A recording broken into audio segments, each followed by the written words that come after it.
ఒకానొక కాలంలో ఒక మహారాజు రాజ్యంలో దైవవరంలా ఒక అందమైన పాప పుట్టింది. ఆ పాపకే సావిత్రి అని పేరు పెట్టారు. ఆమె పుట్టుకతోనే రాజ్యం ఆనందంతో నిండిపోయింది.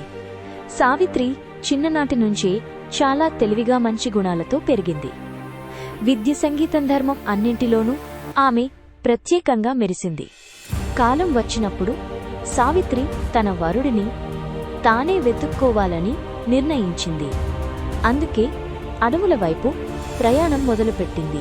ఆ అడవిలోనే సత్యవంతుడు అనే సజ్జనుడిని సావిత్రి చూసింది. ఆ క్షణంలోనే అతనే తన జీవిత భాగస్వామి అని నిర్ణయించుకుంది. కాని నారద మహర్షి ఒక నిజం చెప్పారు. సత్యవంతుడికి ఇంకా సరిగ్గా 1 ఏడాది ఆయువు మాత్రమే ఉందని తెలిపారు. అయినా సావిత్రి భయపడలేదు. తన నిర్ణయాన్ని మార్చుకోలేదు. సంకల్ప బలం ఉంటే విధిని మార్చవచ్చని ఆమె నమ్మింది. సాధారణంగా అడవిలోనే సావిత్రి సత్యవంతుల వివాహం జరిగింది. సుఖదుఖాల్లో కలిసే జీవితం మొదలైంది. చెప్పిన రోజు వచ్చింది. ఆ రోజు సావిత్రి సత్యవంతుడితో కలిసి అడవికి వెళ్ళింది. ఆమె మనసు మాత్రం అప్రమత్తంగా ఉంది. అడవిలో సత్యవంతుడు అకస్మాత్తుగా కూలిపోయాడు. సావిత్రి బాధపడ్డా ధైర్యాన్ని కోల్పోలేదు. అప్పుడే యమధర్మరాజు ప్రత్యక్షమయ్యాడు. సత్యవంతుడి ప్రాణాలు తీసుకెళ్లేందుకు వచ్చాడు. యముడిని సావిత్రి అనుసరించింది. భయపడకుండా గౌరవంతో ఆయనతో మాట్లాడింది.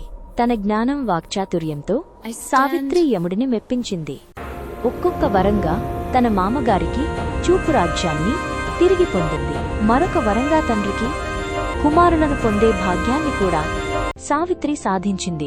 చివరగా భర్త ప్రాణాలే వరంగా కోరింది సావిత్రి. యముడు ఆశ్చర్యపోయాడు. సత్యవంతుడి ప్రాణాలను తిరిగి ఇచ్చాడు. సావిత్రి సంకల్పం గెలిచింది. సావిత్రి సత్యవంతులు సుఖశాంతులతో జీవించారు. వారు కథ లోకాలకు ఆదర్శంగా నిలిచింది. పిల్లలు ధైర్యం